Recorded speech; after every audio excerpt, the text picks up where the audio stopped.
Both teams have had an open frame, and Goebel stands up, down by 9. And Goebel is just wired on this left lane. But again, that's why it's a doubles tournament. Both of them have to strike to get a double.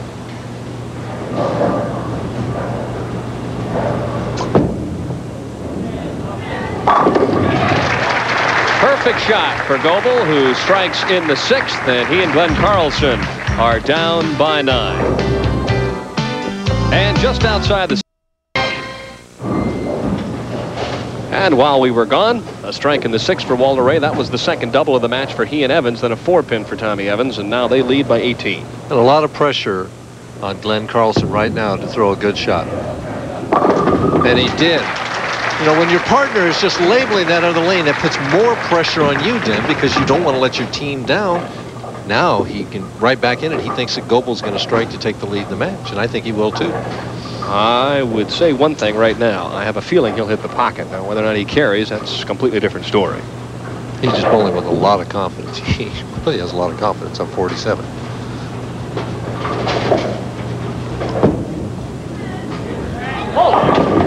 Right through the heart. Set it short and paid the price. And just got careful with that. Yeah, it was a surprise. He just got careful with that shot, and the speed was less, a couple miles an hour less, and the ball just crept high.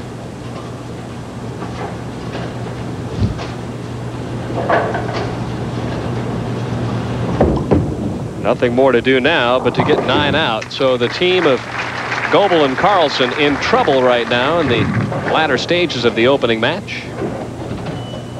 They can still get 199 out of this match, so it's not over. Wunderlich and Tommy Evans ahead by 23 now in the 8th.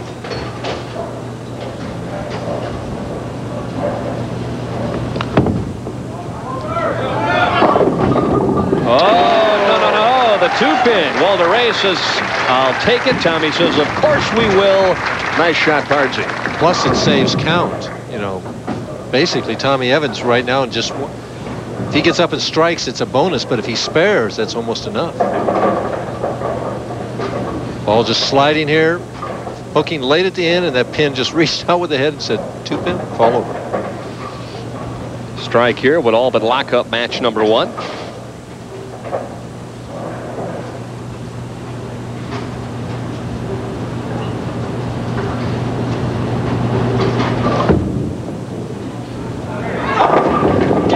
Tommy Evans started to not run it out, but kind of walk it out a little bit as he puts the hammer down with a strike and a double in the 9th. And he puts the team of Goebel and Carlson in the must-strike situation. They've got to strike out to make Wunderlich mark in the 10th frame with a good count.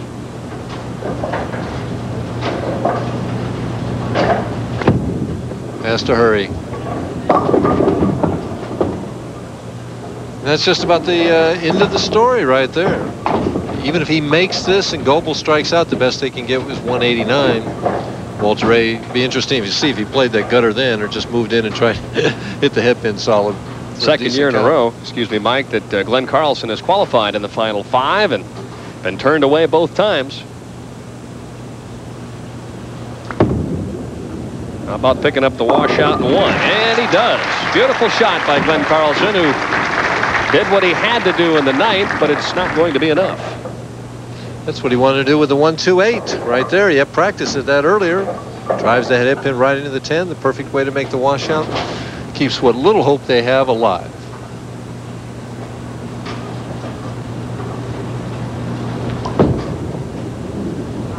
Well, that's what I thought he was going to do back in the 8th frame. All you have to do is look back in the 8th, Mike. They had a possible, what, 231 if they had struck out from that point? Right.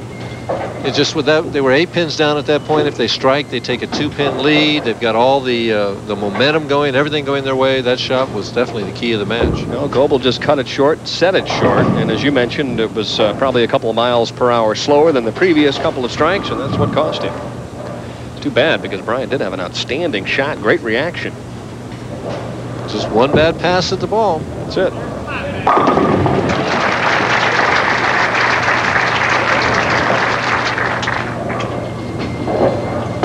One more strike, and it's 189 for Goebel and Carlson.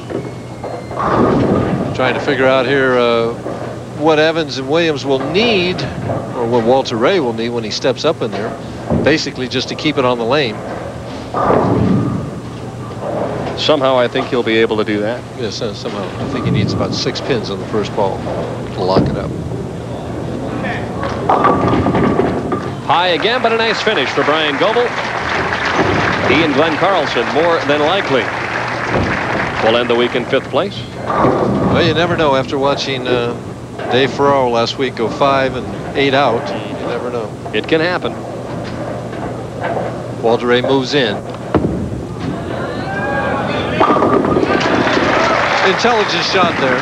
I like that angle a little better than the outside angle.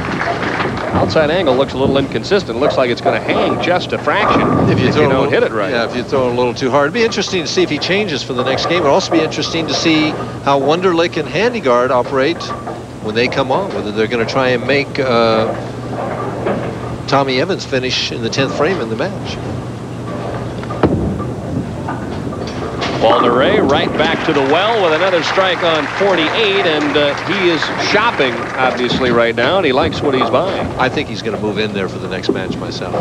5th place for Bryan Goebel and Glenn Carlson, and it was a great week nonetheless. I'll tell you what, it's a fun week to watch because the touring players get a chance to bowl with the stars of yesteryear.